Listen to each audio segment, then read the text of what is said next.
you're in the right place. Brent from Bring Your Own Tools will be here in about 11 minutes.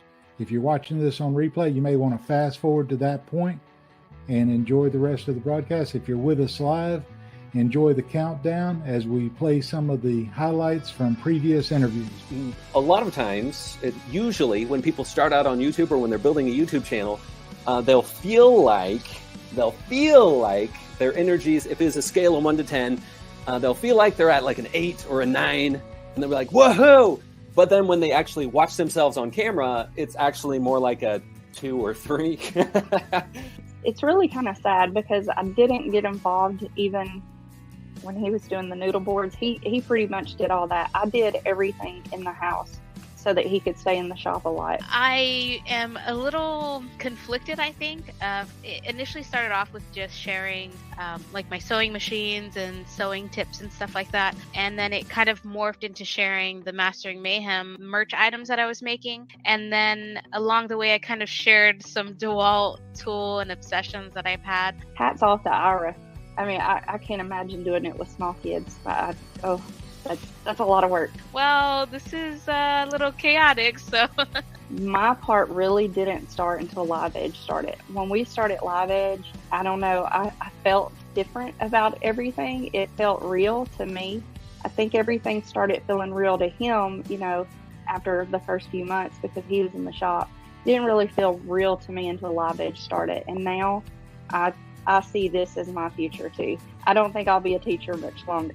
Because I wasn't quite niched enough, but I think because my channel name is I Don't Even Work Here, I think I'm just going to roll with. I'm going to put out some shorts for staging. Staging is simply where you make the piece of furniture or the item, whatever it is, if it's, wall decor, whatever it is that you're making. It's just where you simply make it look like it belongs in a home. And I think it's easier for people to look at my story, for example, or anybody like in a similar story and think that that was an easy decision. And I can't state how much that was a very hard decision for both my wife and I. I like the premise of doing a tool review, comparing two tools, and especially if they are popular tools. You can make the life you want to, you can make the business you want to, whatever it is you want to make. It wasn't like YouTube's good and this and that. Like I was still pretty new to YouTube and didn't know that was sustainable long term, and so it was a gamble. And I'd worked for a long time to get in the position I was at, and it was a very, very hard decision to basically give that up for potentially the rest of my life.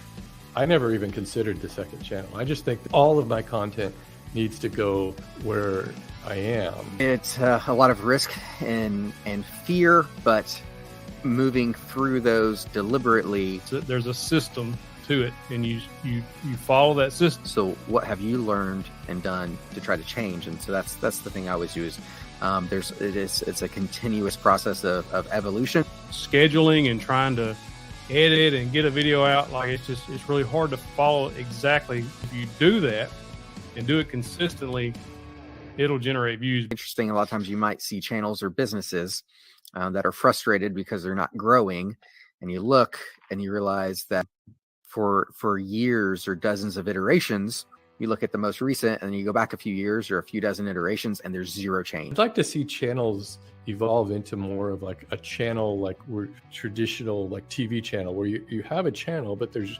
different shows within that channel, and you could have the segment for your shorts or your live streams and your longs, all these different things, and people can kind of just pick and choose what they want to watch. On what is the purpose of the group? Your shutter speed, ISO, and your frame rates that you're using. So we'll talk about some of the exposure settings, but really, even if you're not comfortable with it, it really wouldn't take a lot of time to get comfortable with it. And my goal isn't to get the most views on YouTube. My goal is, to provide confidence, inspiration, and knowledge through entertaining and engaging content. So, and while I was there, I was looking at YouTube, and I'd have my favorite channels that I'd watch concerning tool and tech reviews. And you got to get them to click, you got to get them to watch. I'm terrible at thumbnails. I hate doing them. I would stress so bad over doing them. I've actually hired somebody else to do them now. That's why they look different. I'm not doing them anymore. I took that out of my hands, and I'm stress-free on that part. Another thing is also onboarding people that are better than me at something. So I have an editor I've been working with for about 2 years now. One day it just kind of hit me that, okay, I watch a lot of these videos and I obviously find value in them. Why can I not be the person on the other side of the camera, right? Providing the content and the information. The best part is the end where I see the final result, everything comes together, and I can see my hard work paying off. Our audience smells authenticity and whether or not you're enjoying what you do very easy. The worst part is trying to stick to a consistent schedule. I try to do every 2 weeks, but that really doesn't happen. So that's probably the worst part, is trying to post every 2 weeks, and it's impossible with life. So remembering to record everything in the shop, trying to get a project done while you're also trying to film that project is frankly annoying if you don't have somebody to like remind you to start the camera or to film for you. Absolutely. Just adding the, hey, you're recording this, that can double the time of a project. And then after all that, you go back to post-processing and realize that for half the time of your best monologue, you look like this, and everybody's just sitting there. You're trying to figure out how you can make this work. That's probably the most frustrating part for me, is just realizing that I've got all my imperfections in my woodworking. This is just another layer of imperfections that I get to throw in there. Is now all the screw ups I do on video too. I feel like the biggest challenge is probably getting yelled at to put on protective equipment all the time. And the best part is probably just like editing, because I really like being able to put the clips together and choosing like when everything happens in it. Awesome. For sure, it's so much fun. I mean, Corona came by and we thought, what were we going to do? And we decided to do, a woodworking YouTube channel, and we just kept doing it. Certain events started leading me down toward the path of taking it seriously and looking into what it does take to become a YouTuber or a content creator, how much time, how much effort. Best part sometimes is just watching some of those things. Some of those, you know what, I'm glad I got that on camera moment. In terms of growing a business, especially a business where you make things, is make the things you want to sell. I want to say Brad Rodriguez said this many times a while back, where it's like, if you don't want to sell cutting boards, stop making cutting boards. If you want to sell tables, make some tables and sell them at a loss if you have to, just to get some tables out there you sold. You attract clients that you can show you've actually made a thing. If you're trying to sell couches, don't keep making coasters telling people you can make couches. Make some couches. A good plan of attack is to create a channel on YouTube or an account on YouTube that you don't have any ties to. You've never watched anything on there, and just start watching content you're interested in on that channel. Don't watch the news, or don't click off and start watching, the latest episode or whatever. Just use that account strictly for that, and that'll kind of start drumming up what's being surfaced to people, and then from there you can kind of, as far as equipment goes, and I say this adamantly all the time, there is nothing I've ever made that I couldn't make by hand. And I have a skill set that I've developed that I could make it by hand. Does having a CNC make it faster? You bet it does. The big change that I've seen is that people have gotten even shorter attention spans than normal.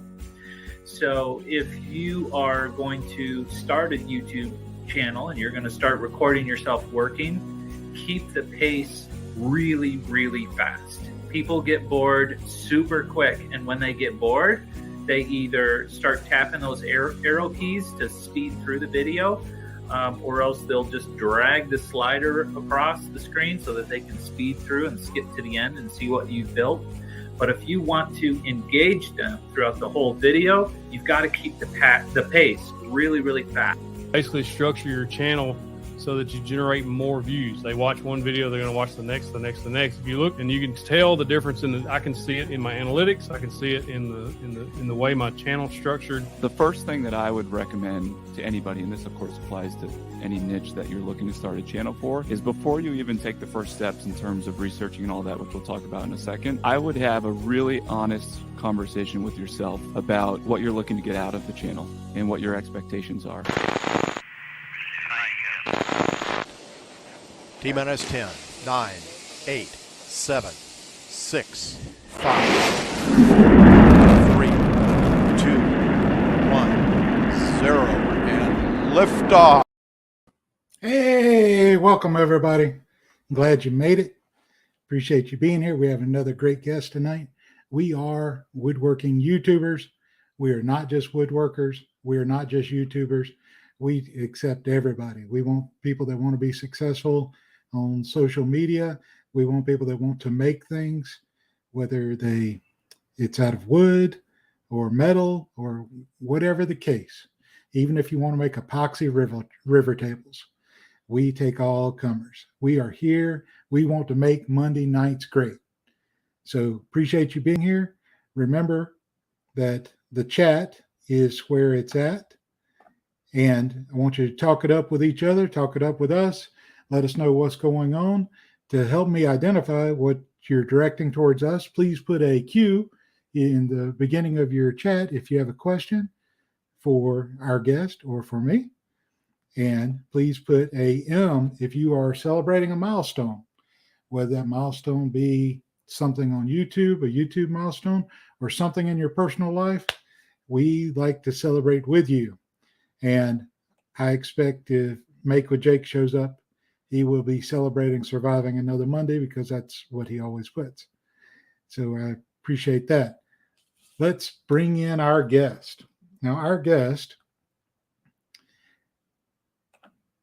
has over 243,000 subscribers on his YouTube channel, has over 285,000 followers on TikTok, has 8,600 plus followers on Instagram, has 93,000 followers on Facebook. On the BYOT or Bring Your Own Tools channel, he has 158 videos, and of those videos, he has 32 million views on those videos. So I'd like you to please help me welcome Brent from BYOT, Bring Your Own Tools. Brent, what's up, buddy? Hey, buddy. How's it going? It's going good. Thanks for having me. Life is great. What did I miss in that intro? I think you nailed it pretty well. You got the up-to-date stats, so I appreciate that. Yeah. Well, we appreciate having you on, and I appreciate all that you do, and you're doing it on multi mediums in social media. You ever get overwhelmed with trying to do it on so many different medias? Yeah, I mean, it's obviously a challenge one way or the other, but personally for me, I'm a very large advocate of entrepreneurship and trying to make sure that I am financially stable. And the best way I know how is to make sure that I have multiple revenues coming from all different directions. And it's funny how you learn quite a great deal of information, especially when you all of a sudden decide to quit your job and decide to become a content creator for the first time, full time. And I quickly realized that I had to get a lot of ducks in a row to make sure that I had a stable income to at least to start out with. Let's talk about that background before you made that decision. You say you were always a builder, but what was your career of choice before you became a content creator? So I was actually one of those individuals that actually used their degree in college. So I went to school for construction management, and yeah, I was one of those individuals that always loved building. You know, as a kid, Legos. Throughout high school and college, I was working odd jobs as far as a laborer. Then after college, I worked for GCs and subcontractors. And the job that I had previously before I went full time was actually a very unique position because I was actually working for a company that was sourcing high quality goods from overseas and bringing them over into the United States that were for large scale apartment complexes and condominiums. So seeing things like faucets and sinks and door hardware and shower doors.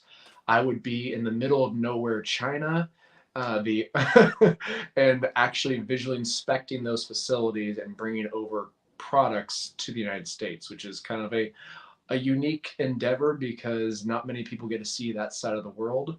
And I love seeing how things are made. So it was really a unique opportunity for myself to see how I love to see exactly how that kitchen faucet or kitchen sink is made. But while you're exploring the world and you're seeing how things are made, how did that limit how you could express your creative side and actually build something? Obviously, obviously it didn't help with the aspect of me being able to build my own content because when you're overseas, I wasn't actually doing any YouTube aspects or content creation at that time. But it does give you a good sense and a good understanding of really how things are made. And that's why I love the construction element, the woodworking element, because I'm always that individual that wants to know how things are put together and how to combat a problem, because no matter what, you're always going to have some type of issue that arises in construction or woodworking, and it's all about having that problem solving gene to make sure you know how to get yourself out of it. So was YouTube the first social media that you started to go with whenever you started making videos? Yep. So the story of it is that I bought a house back in 2010, and it was the ugly duckling on the block. It needed everything, and I literally gutted every single piece of plumbing out of it and started from the ground up, removed the entire kitchen, all the bathrooms, the deck, everything. And I started using YouTube at that point to learn how to build and actually renovate my house, because I had a general sense of and knowledge of construction, but I didn't know how to completely remodel an entire house by myself. And so that aspect really was beneficial because I love to learn how to build and learn new things. And that I never really understood how valuable YouTube was until I bought my home, because I realized, oh, this is an amazing learning aspect and opportunity. And a couple of years down the road, after I bought my house, I realized there was not a video on a specific subject. And I said to my girlfriend at the time and now wife, maybe I should try and develop my own YouTube video on this subject, because YouTube's helped me so much, and there seemingly is not a video on this specific subject. So I want to help someone else out there. And wasn't the first video I did, but it was the one that got the ball rolling to content creation. Yeah. And on your website, and I refer everyone to go read your story on your website because I like it. But tell them who came up with the idea for the name of your channel and how that came up. Yeah, well, I always love the story because I always give full credit to my wife, and we were actually engaged at the time when we were going through this process, and I was thinking for weeks on the name, like what should I name my channel, and I never had a great name for it. Of course, on a drive to a restaurant one night, I asked my wife, or my soon-to-be wife at that point, and within 5 seconds, she just blurted out, "How about BYOT? Bring your own tools." And I was just dumbfounded because I was stuck on this name for so long, and she really comes out of nowhere with the name that will now probably be associated with me for the test of time. Yeah, I think it's great because it expresses right away. Whenever somebody sees it, it causes a curiosity factor, because people are used to seeing BYOB. But so whenever they see BYOT, they're trying to figure out mentally what that T is. And once they realize it's tools, then you've communicated so much to them. They are expecting a DIY channel, a maker channel, not isolated to just one thing, not just woodworking, not just plumbing, but more of an all-around channel. And is that how you see yourself, as a DIY channel, or how would you describe your channel in 5 words or less? From the very beginning, it's been always about how do I help others? And that's what my true passion is, and why I've stayed in this career aspect, and why I love it. You know, I truly love content creation because I love helping others learn how to build, and the aspect of, you know, making sure there's proper trade knowledge is so vital, especially in down economies, because there's always going to be work for those individuals that know how to build and create, because that's a huge skill set that a lot of people don't have. And the channel itself, I really wanted to make sure that we had a very educational channel, but also a fun channel that is innovative and different. And I feel like that's really stood the test of time. And there's obviously been changes to the channel over time, but I've really tried to make sure that, one, it's educational, which is why I literally have my own voiceover throughout the entire process of the video. I would say not a lot of YouTubers do that, especially in the DIY space, but I really want to emphasize the exact details of why I'm doing something during the process of actually showing you, and then also trying to put my own fun spoof on it and creativity. Yeah, if you ever doubt that there's not opportunity for those that have these skills, look at today. I mean, the inflation is way up. The cost of wood is way up. But down the street, they're still building houses. They're still doing construction. People are still renovating. So even though the price is up, and it seems like that would deter people, there's still a lot of new construction and a lot of remodeling going on. So I think in the woodworking world, we think about those high-priced boards and how it's going to affect our smaller projects. But on a house, you know, doubling, tripling the price of a 2x4 definitely has an impact. Yet they're still building them.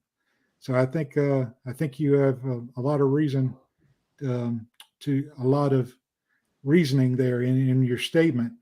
It's always something can be done, and people are always wanting to learn those things. Those of us who like to DIY, and those who go in it professionally. I do have a question that's come in. Let's go ahead and get on that. It says, what's your favorite job thing to do in the world of construction? Actually, someone actually recently asked me the same exact question, so I actually have a perfect answer for you. So great timing. In all honesty, one of my favorite aspects of construction and just my job in general is framing. And a lot of people think it's, you know, it's labor intensive, it's difficult, it's something you have to have a very minute skill to, because you want to make sure that things are square. And so when you're actually framing a deck or framing a shed, it's technical, because you have to make sure things are square to make sure they go up or installed properly. But it's also really satisfying to me personally, because you're able to showcase a structure very quickly, especially if you're in the trades like I have been over the years and you know how to frame. It's nice because you can really have a solid footprint on a space in a very short amount of time, and it's something that is always satisfying in my book, as well as the fact that those videos apparently always do well on the channel, because my deck videos and my shed videos are some of my best videos on the entire platform. Yeah, I think framing is a great answer. That's the bones of any project. If you get things square and set up correctly, that makes everything else work out better. You reduce the amount of materials that you need because things are spaced correctly. You reduce the number of cuts on a project, and you keep everything standardized. It makes everything flow, not just for the original build, but for remodels and repairs down the line. So I think it's very important.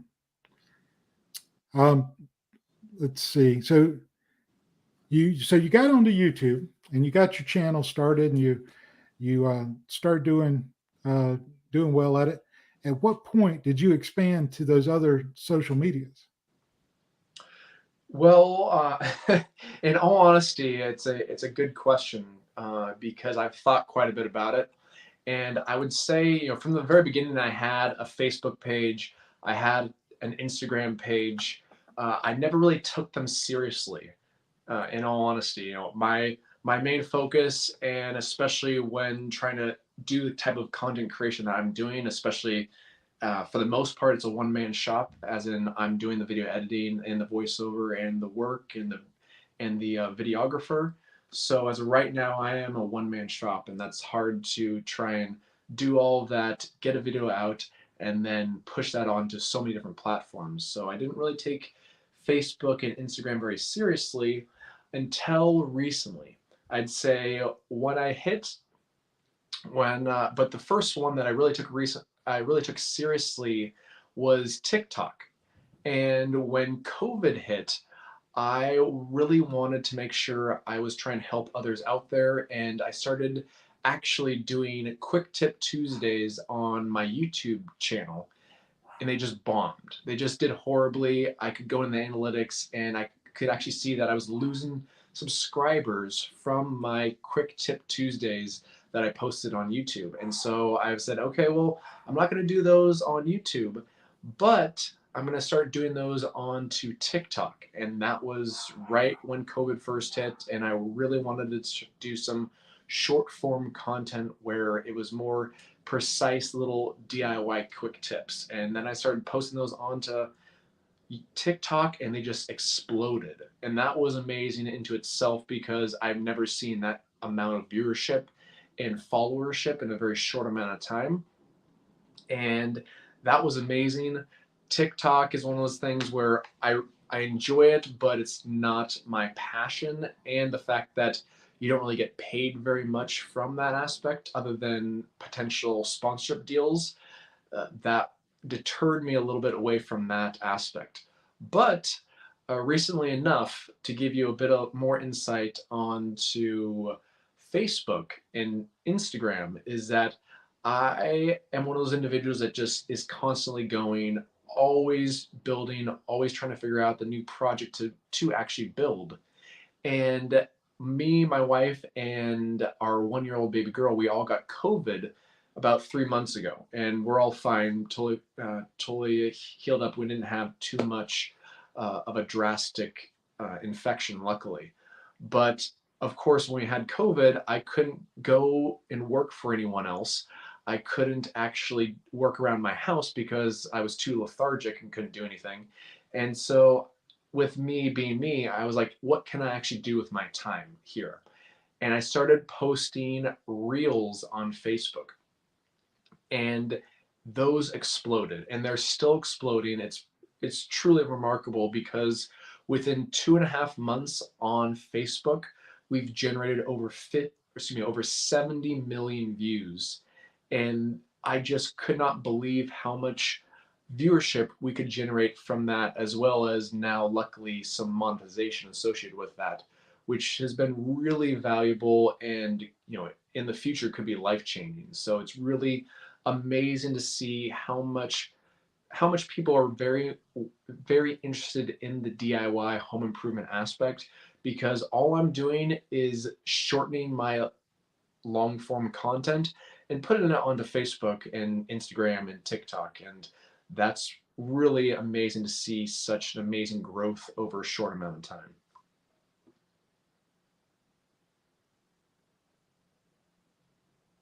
Oh, sorry, I think you're on mute. My dog was barking, so I muted myself. So you're on. So you take content from YouTube, and you shorten it. You put it on these other formats.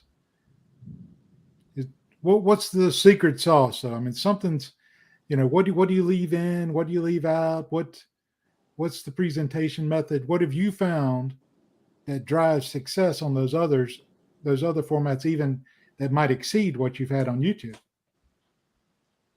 It's always hard to say. There's always a variance between what works well, what doesn't work well. Sometimes I think something's going to explode and it doesn't, and then sometimes I don't think something's going to do very well, but it explodes. So it's always a guessing game. If I had to finite kind of chisel it down, I still, especially in the Facebook Reels and TikToks, I still do my entire voiceovers. So I am personally customizing the video itself because I'm shortening a 15 to 20 minute long video into a 1 minute long segment. So I'm obviously fast forwarding a lot as well as leaving large parts of the video out, but I'm still doing a custom 1 minute long video. And with my auditory and my cadence, I've really actually improved my cadence within my video over the last few years, just because if you look at my old videos and how I did my videos and what I actually sounded like, it's actually quite a bit different than what I sound like now, at least within my videos. And for some reason, people really gravitate to that and appreciate they appreciate the fact that this is a large scale project that is dumbed down to a 1 minute long segment, that they love seeing someone work hard at their craft and see an amazing transformation in the end, as well as the fact that they appreciate good voiceover, hopefully, in my my general opinion. What's been your secret about improving your voiceover and your presence on camera? It is an ever-growing and ever-changing aspect, and it's something that you just have to continuously work on. And I really grew a tremendous amount when I quit my job, obviously, because I was able to really focus more time onto my content creation. And when I had a full-time career, I was only getting out probably one video every month. But last year, I was really trying to push the envelope and produce a video every single week. And that's intense, especially when you're talking about large scale construction projects and woodworking projects. But with me being able to push myself to get content out almost every single week, you're automatically having to generate and become better at your craft in a shorter amount of time. It's kind of put you in the pressure cooker, make you get better with every week, right? Yep. Get those reps. So let me ask you this: do you like looking at the statistics on YouTube, or are you a statistics person? Oh yeah, I mean, obviously I'm not one of those individuals that is dying at every last moment to see how the video is doing and going into like fine-tuned areas as far as where people are dropping off versus where people are really tuned in. And it's a learning process. And so I do really appreciate how YouTube gives you so much information, because those are extremely valuable, especially when growing on YouTube. But it can drive you crazy. It can drive you nuts when you put your time and your soul into a video and it just flatlines, which as content creators we've all had. But of course, seeing the videos that do well and the reasoning why they do well and trying to copy that or at least recreate that is very valuable within the content creation realm. What video on YouTube of yours are you most proud of? Which one do you like the best? Maybe not the best performing. Which one do you say this was my favorite one? Well, the funny thing is, the best performing video that I've ever done on my or at least on YouTube, was how to seal a driveway. And of course, how to seal a driveway was a video that took me one day to do as far as videotaping, and I was considering not doing it in the first place because it was so simple. But of course, that was the one video that has generated 2.7 million views on my YouTube channel, which is insane. But I would say a few of the ones that I'm most proud of is the fact that are some of my deck videos, some of the larger form projects, because the deck videos, how to build a shed, those are videos that are very technical, and the comments that I get on some of those videos are very rewarding to me, because I love seeing individuals that say, this has helped me so much learn the process. I was dying to try and figure out all the minute details of how to build something like this, and this was the perfect video. Thank you. And I've even had comments from people that have said, I've been in the trades for 20 years building decks, and this is the best YouTube video I've ever seen on how to build deck. So those are super rewarding comments to me personally. It's always great whenever you get those positive feedback and those comments and know that it's actually helped someone. How about negative comments? You ever get any of those? No, I never get any negative comments. Good, Please. YouTube and Facebook and TikTok, they're always positive individuals. Yeah. Luckily for me, especially on YouTube, I mean, on most platforms, every single thing has been mostly positive. Luckily, I'd say 95% of all my videos are thumbs up. And I personally actually hate that YouTube took away the dislike button as far as what you can and can't see as a consumer of YouTube, because I actually take that to heart, because I want to show how there's a high approval rating on my videos where some are actually lower approval rating. And but of course, with that being said, there are numerous individuals that say, no, you're doing that wrong, and no, that this is incorrect. I recently, the funny thing about this is that I recently talked about this with another individual, and to give you a perspective on negative and positive, I recently posted a couple videos where I actually lifted, I had a company come in and lift a pre-made office space with a 130-ton crane and lifted it up over a house and into a backyard. And I showed the process of how we got here. And I'd say 90% of the comments within the video are about the fact that I say the word height as height. And so no matter how much effort you put into a video and how intricate of a video you produce, the fact that I'm building and putting a office space into the backyard with a 130-ton crane and over the house 100 feet, and then place it in the backyard, the one thing that everyone's commenting on is that I say the word height instead of height. They will comment on anything. But as a content creator, you have to have a thick skin, which I do. And in all honesty, I love the fact that people are commenting about this, because the fact that if they didn't, the video probably wouldn't have been pushed out to so many people. But because people start commenting on how I pronounce something, all of a sudden there's more people in the comment section, and all of a sudden TikTok and Facebook say, hey, people are really engaging in this video, whether it's good or bad. Let's push this out to more people. Yeah. Thanks for leaving a comment and for watching, right? Exactly. So for those leaving questions, I'm going to go out of order tonight, but that doesn't mean I'm going to skip yours.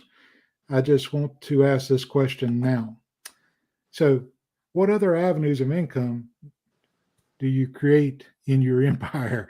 So we know you have Facebook, Instagram, TikTok, YouTube, but whenever you're talking about full-time creator, you must have other sources of income or other streams of income. Yeah, I mean, obviously, as a content creator, you have to be able to really generate revenue in different directions, because you certainly don't know how it's going to get to you, especially early on. And I was one of those individuals. I take great pride in the fact of I get to do what I love for a living, because there was a decade plus after I got out of college where I was not a happy individual, and I did not love what I did for a living, because I was stuck behind a desk for the most part.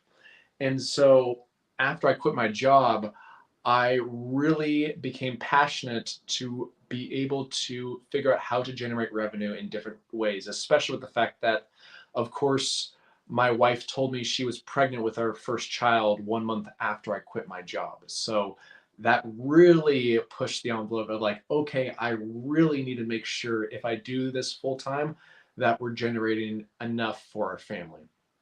And so with different avenue structures, you want to make sure they're in all different directions. So whether it's, the YouTube analytics or the YouTube fund, as far as generating revenue from YouTube, from TikTok, from Facebook, from Instagram. Those are all one avenues or multiple avenues, but I also have a Amazon associate and a Home Depot associate links. So every single video that's in my YouTube channel, I have a link to that specific tool and that specific material that I'm using in that video. And most of those are Amazon or Home Depot links. So if someone purchases that product or any other product, I'm getting a kickback from it. I obviously have done numerous brand deals, which has been one of those things where early on I personally cold called companies to try and actually acquire a brand deal, which was a huge revenue builder, especially early on, because with the content creation aspect, you can only generate so much as far as viewership goes. And with the sponsorships, that really helped me transition nicely, especially with the fact when the YouTube or when the channels grew, obviously my rate went up. And of course, with me being in the trades as well, that's been a really other nice blessing, because if I'm building a shed or a deck for someone, those are items that I'm not doing for free. Those are items that I'm actually being paid an hourly wage for my knowledge and being able to build that for someone. So I'm getting not only paid from YouTube, from TikTok, from Facebook, and all these other places for my content, but I'm also getting paid from the homeowner because I'm building this amazing thing within their backyard or somewhere within their home. And then, of course, again, merch. I do some merch aspects. Of course, I don't have my own merch on me right now, but that's okay. But there are numerous links I have for my merch shop, as well as looking at other different random other avenues that I can hopefully take advantage of in the future. Everybody knows they want some of that merch. Go over to his website, check it out. Now, is there any advice you can give our video creators, our media creators, for navigating with sponsorships? Maybe something you've learned through going through the experience? Number one and most important for any content creator and any individual that wants to actually be taken seriously, and luckily for me, I learned this pretty early on when I quit my job, is that you need to make sure you have a quality media kit. And I have a nice little, 7 to 8 page media kit showcasing me personally, who I am, what I stand for, the brands that I've worked with, the analytics of every single social media aspect, where my views are coming from, and also showcasing, if you are able to, sales. So especially with brands, you want to make sure you're able to showcase that you're actually selling products. And luckily for me, within my Amazon Associates links, I'm able to show them directly. I have generated within last year, let's say, last year we generated over 200,000 clicks and over $285,000 in sales. And that's just through my Amazon Associates links. And that way I can push that onto the brand, say, hey, this is what people are actually clicking my links and purchasing products. And that's something that not everyone can showcase, but they can have a nice put together media kit that shows who you are and what you stand for and your general channel analytics. And that's really valuable to a brand, because if you're able to take out all that legwork of you randomly contacting a brand and getting that out of the way, they're more prone to being happy to work with you than if someone just sends them a random email with nothing other than, hey, would you like to be a sponsor? Or, hey, this is my channel, check it out, would you like to be a sponsor? It's a really nice way to kind of maneuver yourself and put the best foot forward, I would say. I love that portfolio idea. Get that in front of them. And I think it's important for everyone watching to realize whatever you put together represents what you have to offer to that sponsor. And don't compare yourself to someone else. If they do make a deal with you, they'll do it based on what you have to offer them, and vice versa. And with that, just remember, like, this is not something that you personally have to put together. If you feel like you don't have the skills to put together a good media kit, go on Fiverr and find someone that can actually put together a media kit for you. And most of the time, you can find one that can do it for $50 and have something at least that is cohesive, that you're proud to put in front of a brand. That's a great idea. $50 might save you a great deal of headache if that's not something you're wanting to do. So, at what point did you get your first sponsor? Oh, that's a good question. Jeez Louise, I'm trying to think of who actually was the very first sponsor of the channel. And in all honesty, I'm going to have to look back and see who the actual very first sponsorship was. But early on, I would say, early on, no one's going to be working with you and paying you to produce content for them. Early on, of like most content creators, you're going to find that, hey, I'll do, you can be a sponsor of this week's video for free product. And of course, the more expensive the product, the the less likely they are to actually pay you. But slowly but surely, you find yourself really being able to generate. If your channel is getting bigger and bigger, and you consistently improve the channel, hopefully you're getting a larger and larger following, and therefore you're able to push for more of a monetization. And luckily for me personally, I'm able to generate and push my platform further, because hey, it's not just that I have 240,000 followers on YouTube. The entire aspect of the BYOT platform now has over 600,000 followers, and that really says to brands, okay, people are really watching this guy and following this guy. With that aspect, I'm able to push the envelope to get more monetization from potential opportunities with brands, but obviously also you're able to get more product, or hopefully more expensive product. Awesome. I would like to ask everyone, if you're getting anything out of this or you're enjoying tonight's content, please hit that like. We appreciate that. And if you like these type of interviews, subscribe so you can get those notifications. Make sure to ring that bell.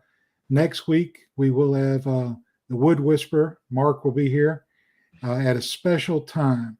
So instead of our regular 7 o'clock Eastern, we're going to do it at 8 o'clock Eastern time next Monday.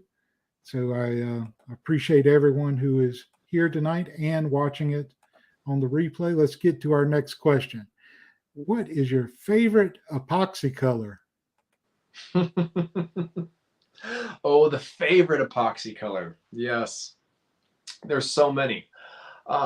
Personally, in all honesty, I do love the vibrant colors and that aspect, but personally, I find that the more neutral the color, the better. And as far as making sure that piece doesn't, I'd say, fade over the look of time. With my personal favorite wood to work with is Black American Walnut, and my favorite color that goes with Black American Walnut is black.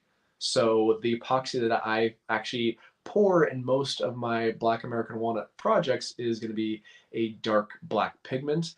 And I feel like, one, it just it's more inviting, and it's actually looks very beautiful in the end, but it also, I feel, will stand the test of time, because I'd say not all these vibrant, beautiful epoxy colors, even though that they are beautiful, I feel like they're gonna feel a bit dated, a couple of decades from now. Yeah. Speaking of epoxy, Cam from Blacktail Studio was on here, and I after saw. the live stream, he said to make sure to tell you hello.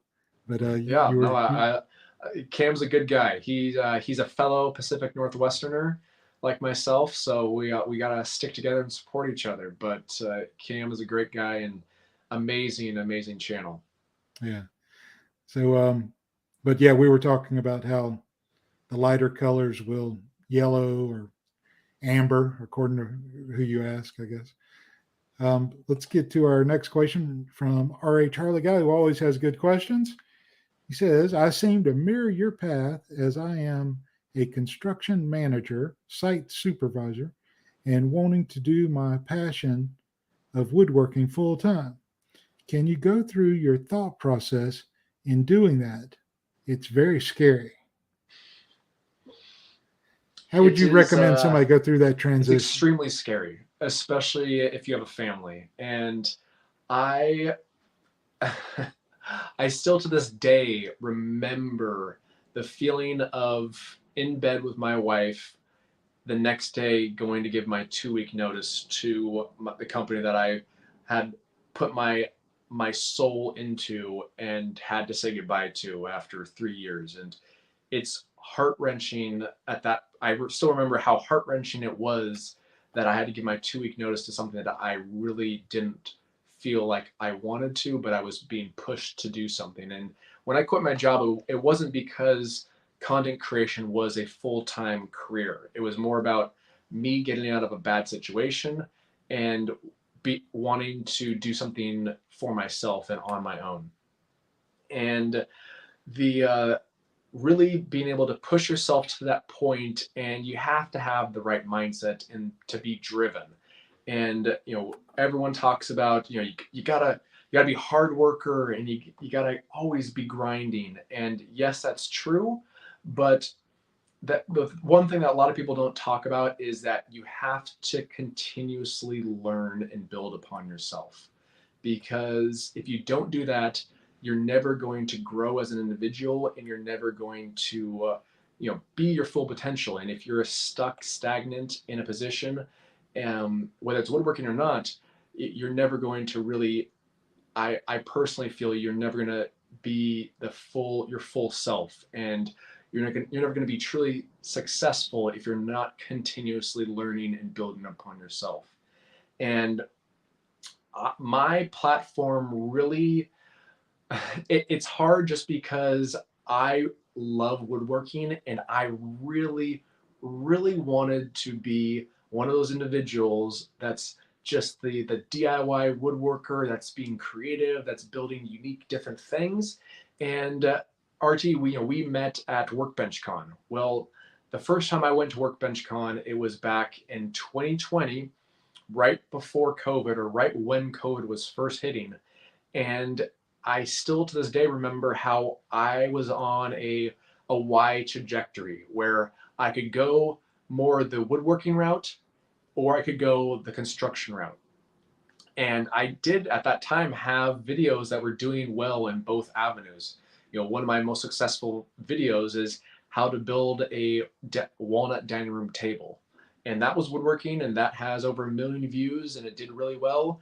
But I really felt that there was more interest and more business opportunities if I went the construction route. And personally, I love woodworking. I wanted to do that route, but the more unique aspects that I was doing on my channel, and the more woodworking projects that I'm doing on my channel, they never did very well consistently like the construction projects. And that's what I really realized at that point. I had to veer and say, okay, I'm gonna put all my cards in on construction. And that's really paid off, because that's evergreen content. There's always going to be someone that's looking how to build a deck, or how to build a fence, or how to build a shed. Those are evergreen aspects where no matter what, someone's going to be looking for that type of content. Hopefully they find my amazing video. But as far as a woodworker goes, I'm still doing woodworking videos on my platform. I don't do them very regularly because they don't do as well as my other content, but I personally had to make a decision of I'm doing the construction route versus the woodworking route because it's more viably sustainable, and I can still have fun woodworking. It's just not going to be as consistent on an everyday basis. Sorry for that long-winded answer, but hopefully that helped things. That was great. So Sandy over at McKenzie Lumber Mill wants to know what type of structure or system for all your channels. Do you batch things out, or do you record? Just short form at any point? So the way I do it is, with the content that I'm doing, it is very hard to batch content. It's one of those things where I'm doing small to large scale projects that are more home renovation, and especially of last year when I was trying to produce content on a weekly basis. It was more about, I need to get this video, I need to build this thing and get it done by Thursday night, and then take all day Friday and potentially sometimes Saturday to get the video edited and done so I can post it on Saturday or Sunday, because my normal posting schedule is on the weekend. And that was consistent, and I'd say I probably got about 48 videos out last year, which is really good based upon the type of content I'm doing, but there's no batching. There is some opportunities with batching on my side because, for example, on a project that I'm literally at right now, I did how to install engineered hardwood flooring. Well, I'm actually going to do multiple videos on this because I can show how to install via a staple method. I can show how to install via a glue method, and I can also show how to install stair treads. And so that is one way where you can actually batch and record multiple videos and then send them out on a weekly basis. But once I actually have that solidified YouTube video that everything branches off on, once I have that done, I then start creating my short form content, whether it's for Facebook or TikTok or Instagram. I'm doing different types of content that's short form based upon that one YouTube video. Have you hired out any of your videography or anything behind the scenes? So I have hired out an individual that does my short form content. He doesn't do all of it. Mainly, in all honesty, he only is doing some of my short form content on Facebook, and not even on Reels because I'm still doing that. But as far as short form content on Facebook, I'm basically just giving him the video structure of the YouTube video, and he's shortening it and then producing that content from there. But for other platforms like my Reels or that aspect, I'm still doing my own video editing as well as my own YouTube editing, because as you can imagine, within the construction space, it's hard to find someone that is technical, that knows the aspect of building. And that's the hard caveat within my genre, is that I'm not in front of the camera very often. I'm probably in front of the camera 5% of the entire video, and everything else is close-up shots and how I'm actually building the structure itself or doing the actual home remodeling project. And it takes a unique individual that knows the timing aspect of how things are being built and put together, and hopefully one day I can find that beautiful individual that knows construction that also knows video editing, but I have not found that individual yet. Are there any aspects of the creation process you'd like to outsource? I mean, thumbnails or anything? I want to outsource everything other than my voiceover, and that's about it. In a perfect world, I'm definitely at this point, I'm now actually in the process of trying to hire someone. because I'm so busy and I have so much to take on, and I'm also not getting to things that I want to get to.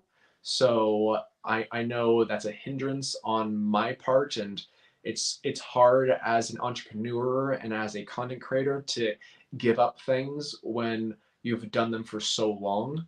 And I know personally that is a hindrance on my part, but I know the only way to grow this business and not just have myself is to hire people that can do things that I don't have to do.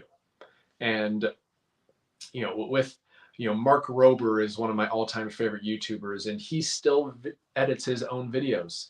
And I was at a conference, I was at Vid Summit back in, I think it was November or October of last year, or maybe September, I don't know. But he said that it still takes him 40 hours to edit one of his videos, or on average. And it's crazy to me to think, but obviously he's committed and he only produces one video a month, maybe. And so it shows the dedication that no matter how big you get on this platform, you can still be that individual that edits your own videos if you really want and love that aspect of video editing. And I do love that aspect for the most part. It'd be nice to be able to free up some space, especially on my short form content. But on YouTube, it's going to take a while for me to say, have at it for someone. It's with any small business, you run into limitations if you only have one employee, and that's you. And as you start to get to the top of that curve, if you don't outsource something, you're going to max out. And it's tough to make that transition, I think, because you're giving up part of your income, but you're freeing up time to be able to make your business scalable, so that eventually you'll need to add a second person and so on. I think there's a lot of advantages there. What you said leads me into this question. Again, I apologize to people for going out of order, but how do you feel about you're making weekly videos? Would you ever consider doing videos without a time commitment? Wondering about that cadence that you're on about releasing videos, and how is cadence an important thing, or is it just make the best video and then release it no matter how long it takes? I think I have different thoughts on this, and I've thought about it. It's a great question because I have put quite a bit of energy and thought into this. And in the grand scheme of things, the really important thing is to make sure that you're consistent no matter what you do. So if it's on a weekly basis, great. If it's on a bi-weekly basis, great. If it's on a monthly basis, great. But make sure you have something that's consistent, that's the same day, hopefully, potentially around the same time. And that consistency does pay off, I feel, over time. It doesn't always have to, and you don't always have to do it that way, but I find that having a consistent basis, whether it's a weekly, bi-weekly, monthly, daily, having a consistent aspect and making sure that you can hit those goals is important. And personally for me, last year, it was important for me to try and hit a video every single week because I really want to produce a considerable amount of content in a shorter amount of time. And in knowing up front that if I did that, I'd be really pushing the envelope of building my own skills. So I'm a huge individual on personal growth and making sure I'm pushing myself at all times, at least trying to. And being able to push that envelope last year was tremendous. And this year, I'm trying to scale back a little bit. I'm not, last week or this last weekend, I didn't post a video. That's okay. I don't have to post a video every single week if it's not possible, because if I didn't have a family, I probably would have spent all weekend editing this video and pushing a video out this last weekend. But because I have a family, because I have a 1-year-old baby girl, I want to make sure that I have time aside for my family, because my wife can attest, I am definitely that workaholic individual that is always on. And I do try, especially with the fact that we have a young daughter and a young family, that I set time aside for the family life, because if I didn't, then I think I would, snowball into chaos. Okay, so you've already mentioned one of your favorite YouTubers, but Jarmaid wants to know, you watch YouTube videos? If you do, who do you watch the most? And you don't have to say Married Man Woodworking or Woodworking YouTubers. Obviously. Obviously. Besides that one. I actually do watch quite a bit of YouTube, but it's, in all honesty, it's not a lot of DIY content. I do watch quite a bit of DIY content because I'm in the DIY space and I love to see what people are building and how hopefully I can learn something from them, just as others are learning from me.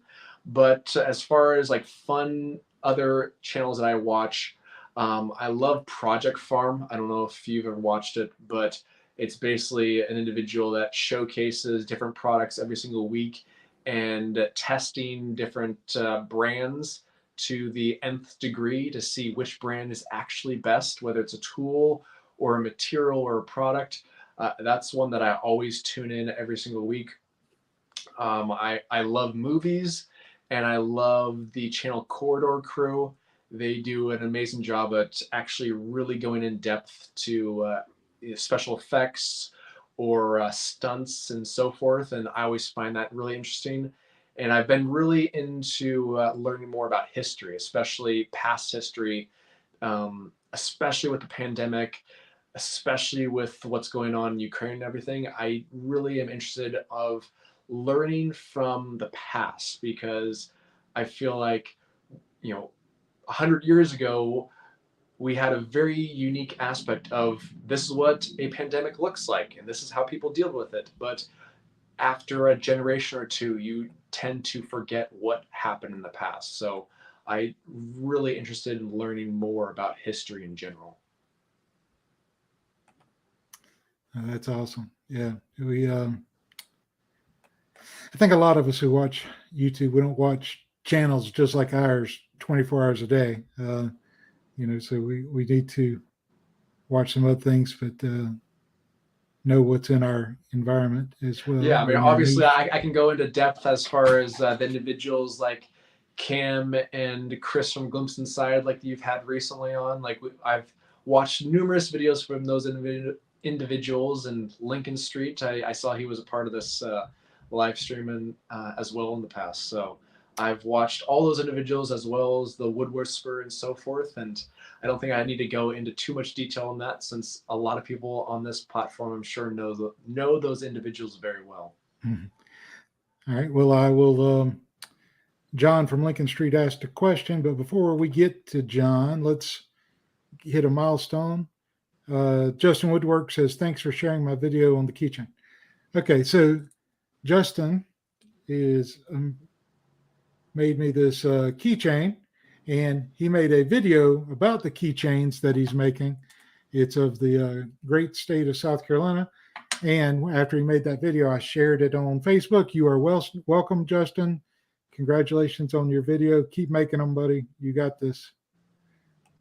And there was another milestone from the Weekend Woodshop, Richard Brooks Woodworking.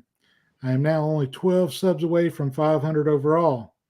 I already have 2,000 watch time, so I am so close to the halfway to monetization. That is awesome. Party. Congratulations. Yeah, trust me, we all had to start somewhere. So no matter how small the channel is, just remember, we all had to start somewhere. We all started at zero. Yeah.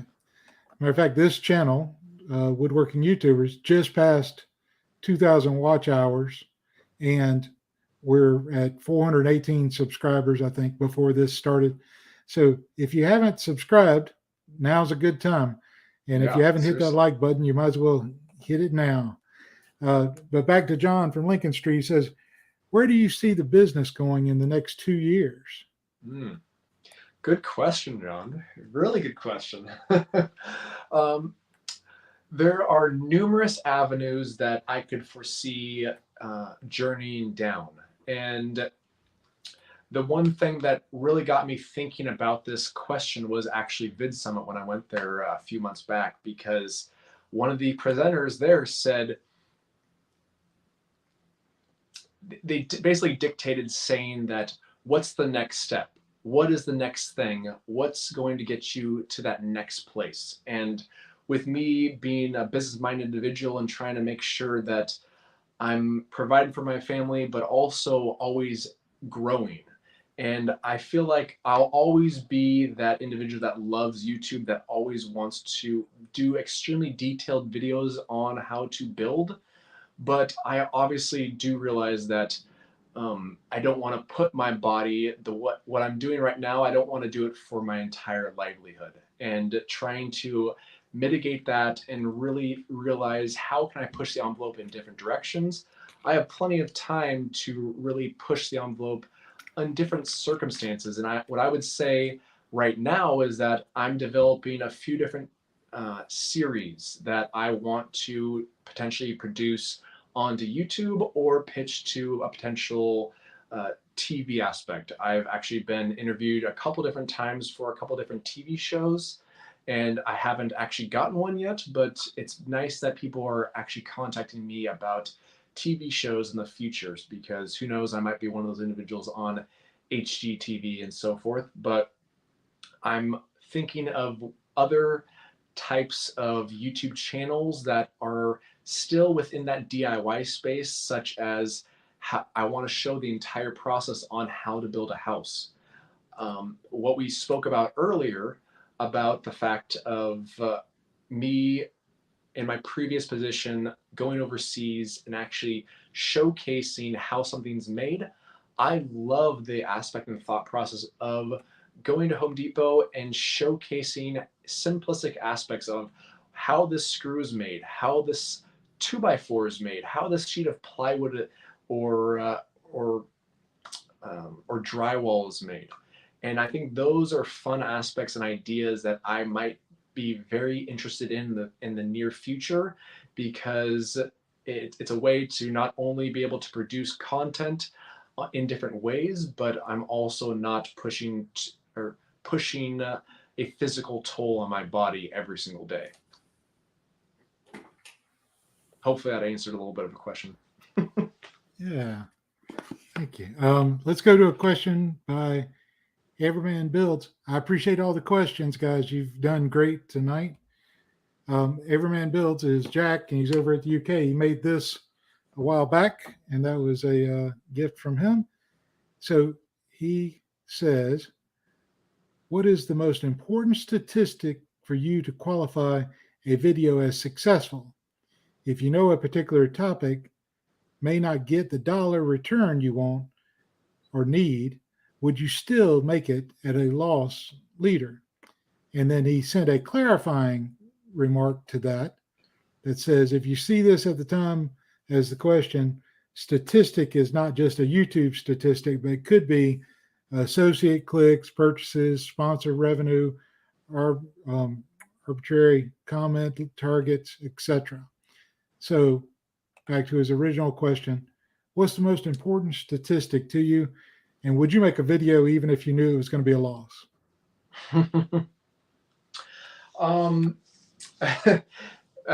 Answer the second part first. Yes, I would do a YouTube video even if it was at a loss, just because I have done that, and it's woodworking, because I still do woodworking videos and they still surprisingly don't do as well as my other videos. So I love woodworking and I'm still going to do it. Just I do realize that those videos might not do as well as my construction videos. But with that, as far as the first part of his question goes, you know, there's a give and take. And I'd say, as far as importance to me personally, is I always love seeing a high retention rate.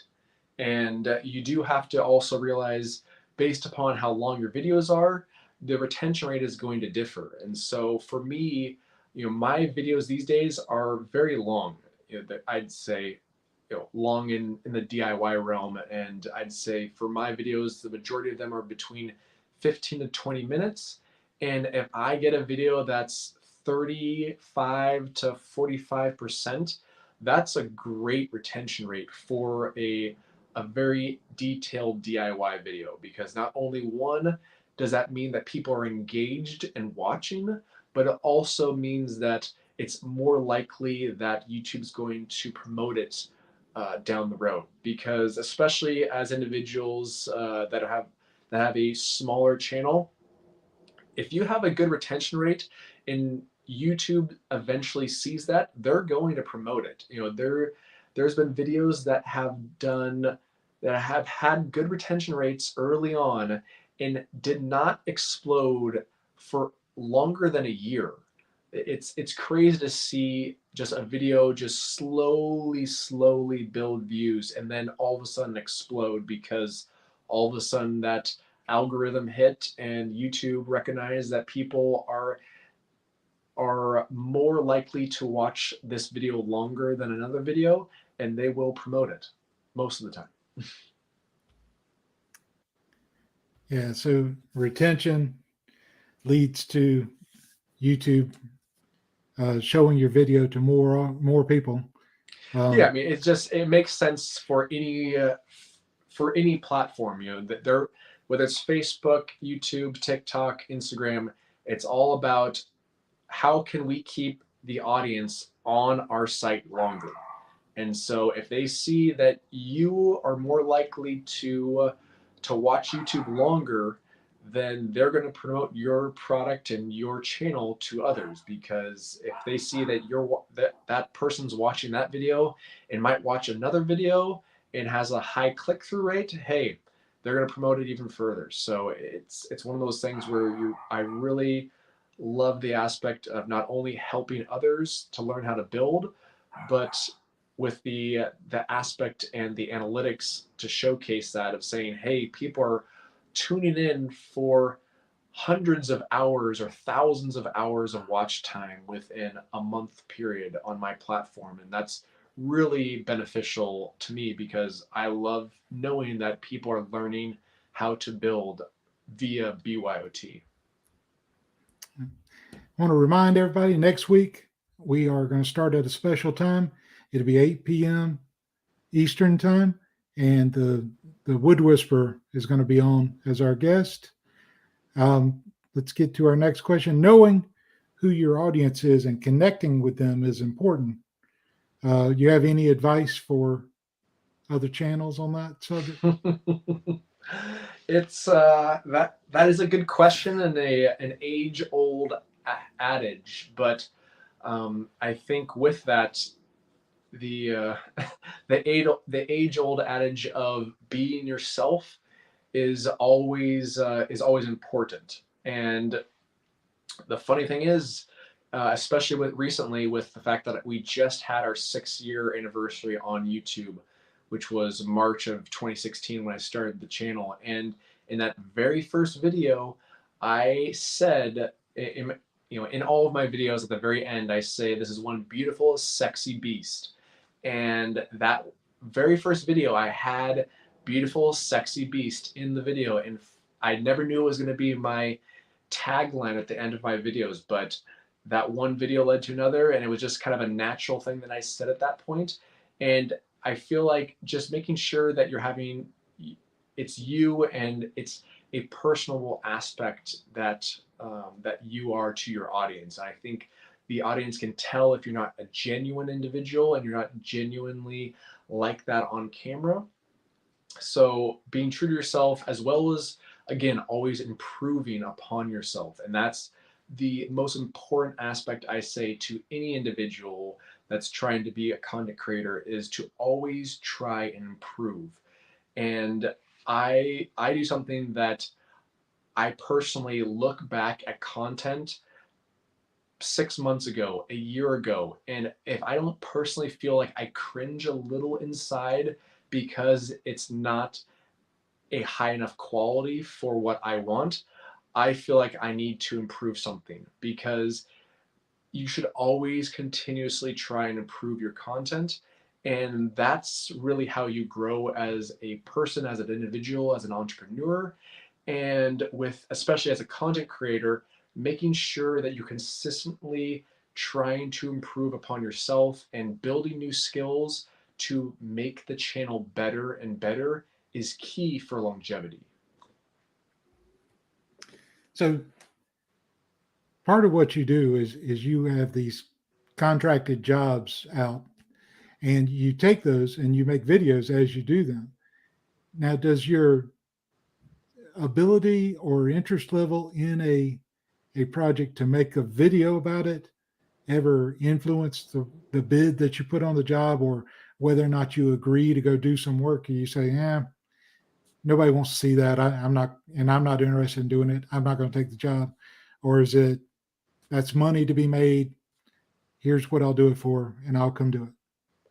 Yeah, no, it's a great question, because I mean, early on, especially when I quit my job, YouTube was not paying the bills, and it was more about like, okay, I'm going to do any type of project, whoever wants to hire me, I need to make a paycheck, and I need to make money somehow. And if I can't do content on it, oh well, I'm just going to be getting paid an hourly wage, which is fine.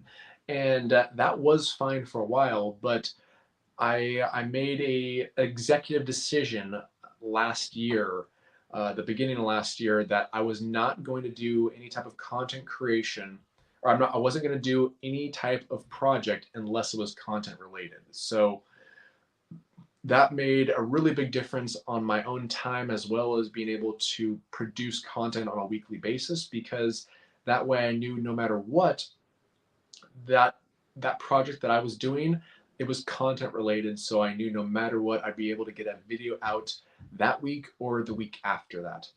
And that was big. I'm trying to think here, as well as, lost my train of thought there. Sorry. No worries, no worries.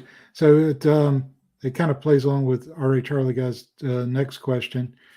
Did you already establish your channel viewership before going full time? It sounds like you made the decision to go full time as a video creator, but you also had to leave the door open to do specific contracted jobs with people to keep that income flowing in. Yeah, so to give you a little bit more detail on that, so I quit my job back in October of 2019. And again, like I said in the past, and earlier, I quit my job basically because I needed to get out of a bad situation, and I just didn't feel like I was appreciated at my last position. And so I quit my job. I did not have the income that would sustain my channel, or sustain a livelihood, but I did have money saved up. So if you are that individual that wants to do this full time and wants to make that leap, number one is to make sure that you have some savings saved up. I saved up over 6 months of revenue before I quit my job, because that way I knew I was gonna get income no matter what, whether it was YouTube or it was me personally physically working. But that way I knew for certain that I'd had some time before I had to really make a decision one way or the other if it was gonna work. But when I quit my job, me being me in my own head, I freaked out a little bit, because when you're that individual that is a stable individual that has a paycheck every single month, and you have a family and you have a mortgage you have to account for, it all of a sudden clicked, and I freaked out a little bit, and I did very little content creation for 3 months after I quit my job, because all of a sudden I did 3 bathroom models and a kitchen remodel in 3 months, and I didn't videotape any of it, none of it. And which is crazy now, thinking to myself, like, how did I not videotape any of this? But I really didn't, because I was actually working for someone else, as far as kind of like a general carpenter laborer individual. So I wasn't trying to videotape the entire process, but it really made you, funny thing is, what really made me stop and think was COVID. Because when COVID hit, one, I couldn't get into anyone else's house because people weren't allowing me to build in their house. But also, luckily for me personally, I had a backlog of video content. And so all of a sudden, my how to build a deck video, how to build a fence, those videos exploded on my platform. And all of a sudden, I went from averaging 250,000 views a month to over 1 million views a month. And luckily for me, at that point, I realized, okay, this is a viable opportunity in it, to provide for my family as a content creator. And because of that, I was able to then really focus on the content creation realm at that point, because one, again, no one was letting me in the house to actually build. And luckily, I had a backlog of videos that were doing very well at that point. And again, it's nice because with that, my skill level developed and got better and better and better. My videos got better and better and better. And all of a sudden, once that happens, people are more inclined to watch you on a consistent basis. You keep saying luck, but luck in many cases, I'd say 90% of the case, means you already done the work or put in the reps so that you can leverage the opportunity when it's given to you. It sounds like the pandemic, your channel was able to leverage that and show it to more people because more people were ready for it. And if you had not done the work ahead of time and had those videos out there and had that backlog, you wouldn't have been in position to take advantage. So yeah, no, it's another a very good point. And yeah, trust me, it's it's not all about luck if that came off like that, because it is a lot of dedication, a lot of sacrifice, and it is not easy to be your own boss. And I know that very well, especially these days. And I work more now than I ever did back when I worked for someone else. But the thing is, especially when you work for yourself, it's a stress, but it's a different type of stress, because I'm an individual that loves, again, to push myself, to learn new things, and to really strive to be better each day. And if you're able to withstand that and come out of it, it's an amazing thing, because I remember, like I said, I remember so vividly how I was so scared when I quit my job. And now where I am now, it's truly remarkable, because I get to do what I love for a living, and I wish I did it sooner. And it's hard to say that, but I wish I did. But the nice thing is, I waited, and things kept me from waiting until it happened. And when it happened, it all worked out because of the fact that I was that hardworking individual that always wanted to grind hard and making sure that I produced quality content for my audience, but also wanted to make sure that I produced an income for my family. Yeah. No, you came off great. Great answer. So everybody watching, if you would just put in the chat or in the comments, if you're watching this after, is going full-time as a video creator or a media creator, is it a dream? Is it a nightmare? Is it something that you'll never do, or something that you're open to? Just let me know in the chat there as I get to these last couple of questions. I know you're at someone's house and you might not have planned on this much time. Are you okay to take 2 more questions? Yeah, for sure. All right. R.A. Charlie Guy says, what hardware and software do you use for computer and video editing work? So early on, for years, all I had was my iPhone and iMovie. That was it. That's all I needed. My iPhone, capture all the video, and iMovie. So if you feel like you don't have the right tools, you probably do. As far as nowadays, I do use Final Cut Pro because I do want to make sure that I am able to do multiple different types of video editing, especially within my own realm. I do have, as far as gear goes, I still to this day use my iPhone for all my time-lapse videos. But I do have my DJI drone. I have a Sony A6500 for a lot of my detail shots. And those are consistently the things that I use within my own video realm. I'm sure I always try and get a few fun things that also improve the quality of the content. I just bought a GoPro, so I'm hoping to use that here in the future for other time lapse aspects, as well as maybe a little POV action. But as far as starting and as far as creating your own content, you don't need much. And I was able to get millions of views and off of just an iPhone and iMovie. That's awesome. Yeah. Your phone can do so much now. It's impressive. Sandy wants to know, have you built an email list, and any thoughts for others as they build an email list? There you go. Good question.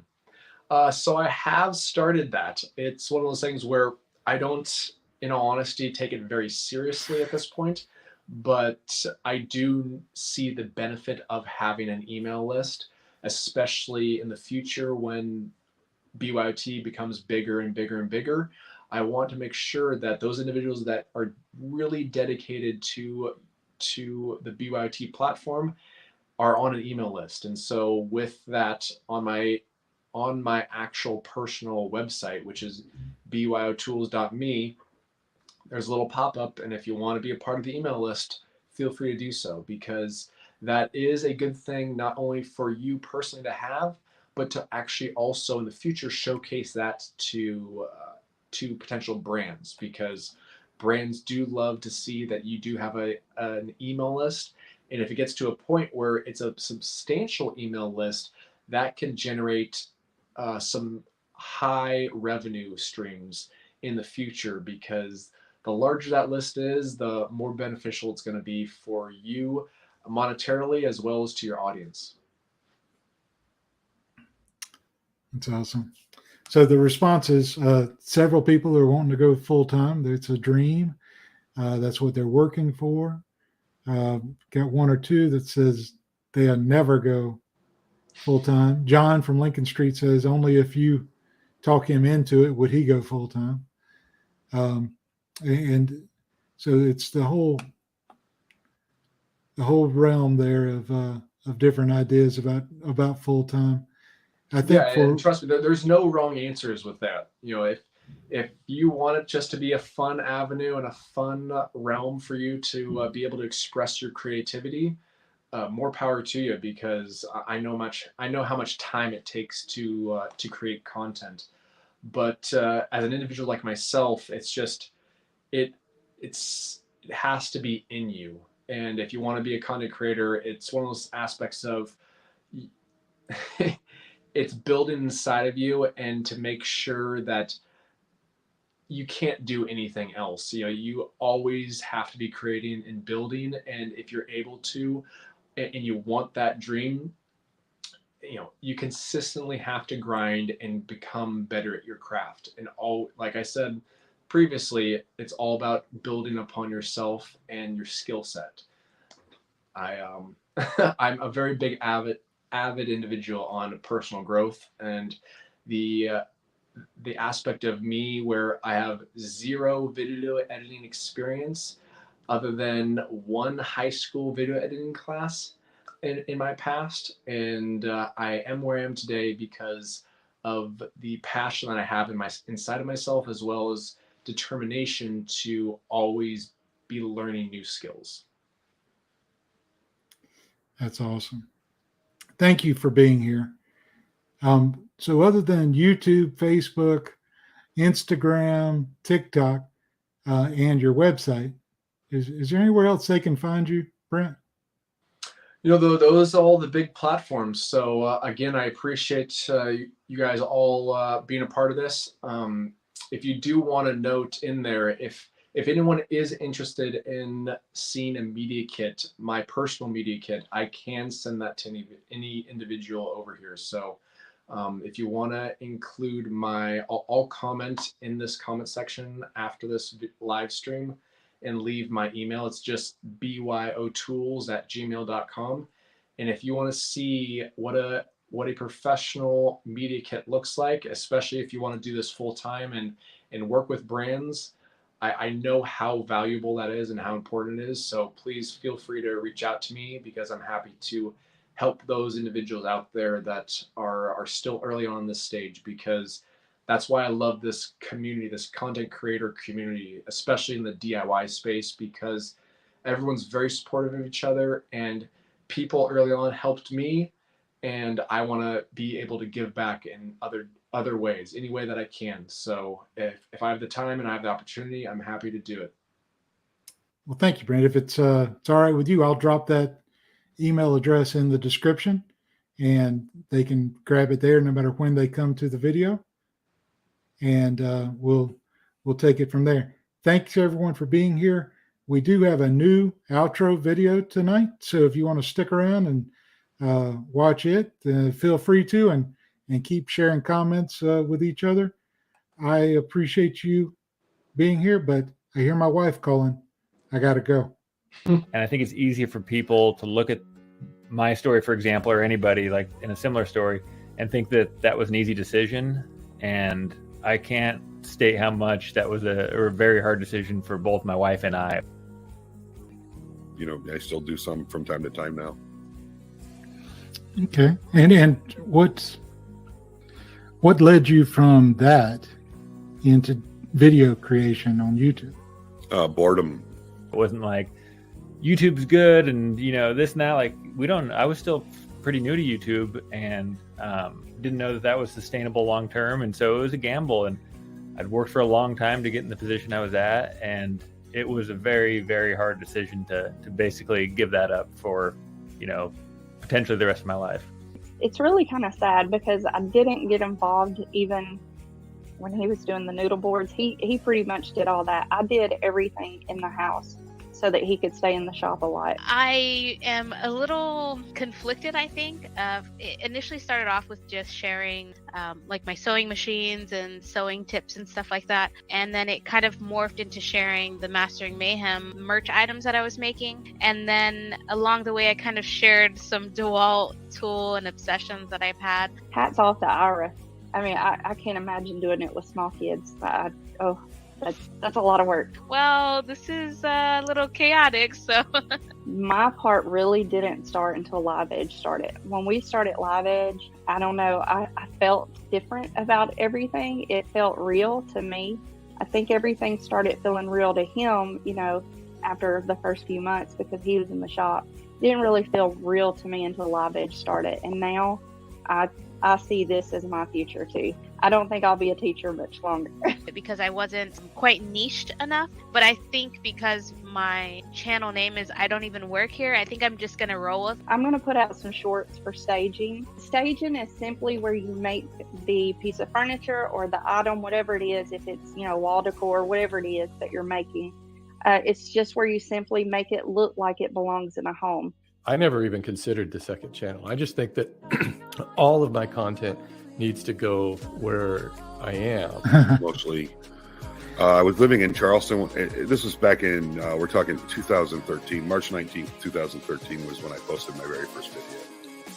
And I had talked to a lot of people in the area trying to find a woodworkers group, people that were building stuff. Didn't even have to be woodworking, there just wasn't much of it.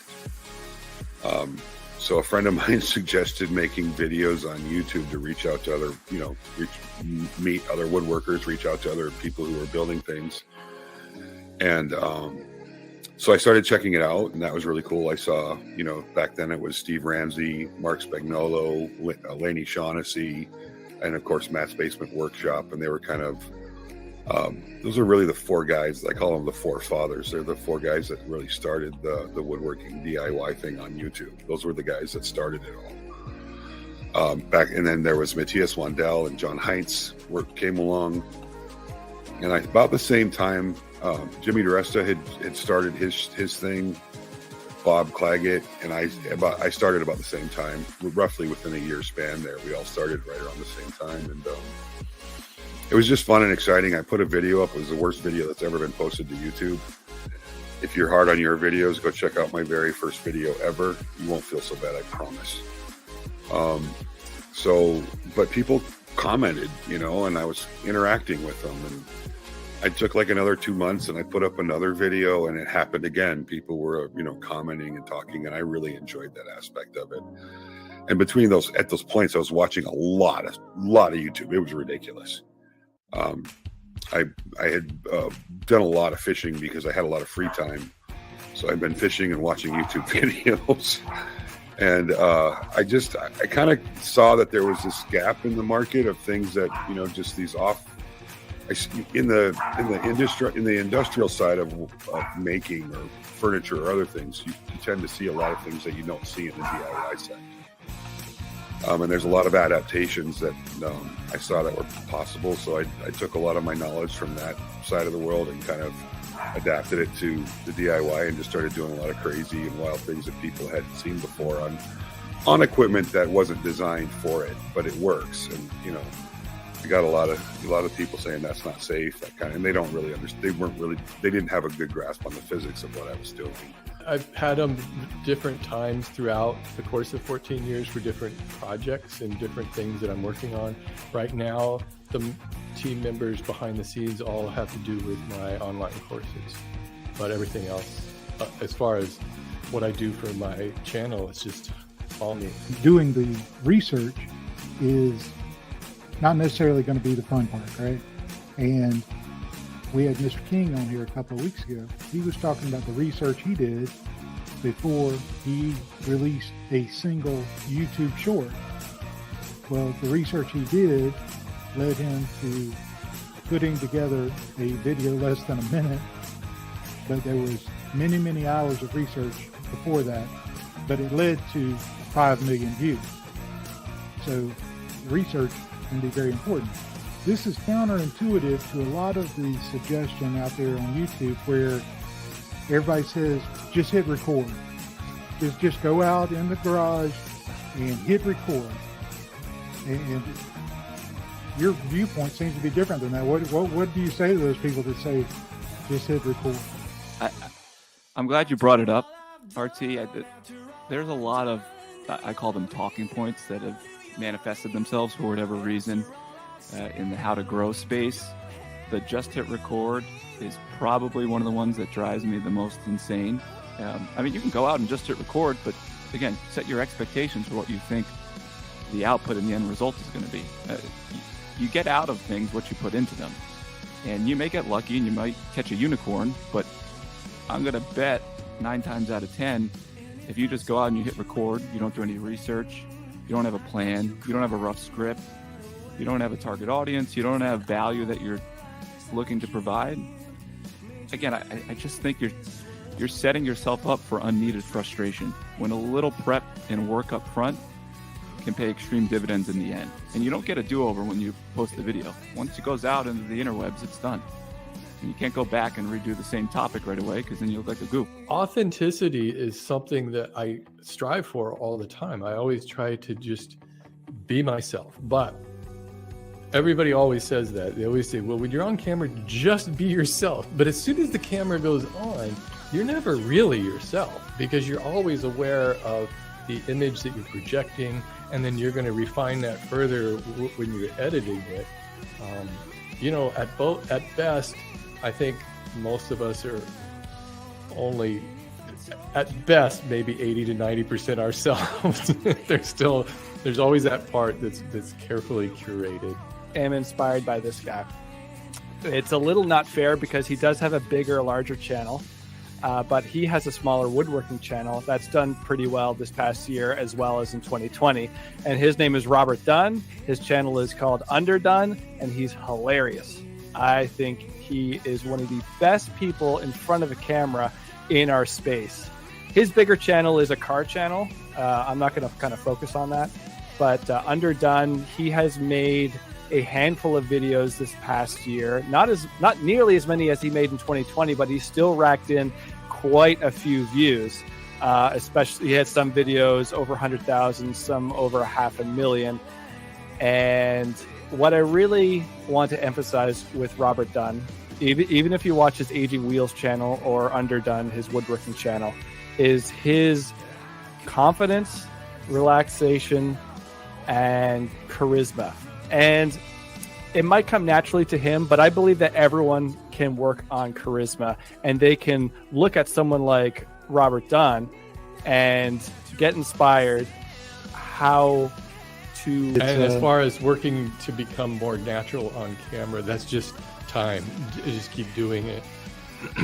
The more you do it, the more comfortable you get at it. And I do think it's important to, as much as I'm not really a fan of saying having the avatar behind the camera, I do think it helps to imagine that you're actually talking to somebody who will be watching the video. Sometimes it's easy to forget that you see numbers of people watching, but you forget that these are actual people watching your video on their phone or on their TV or wherever. And I think it's important to keep that in mind.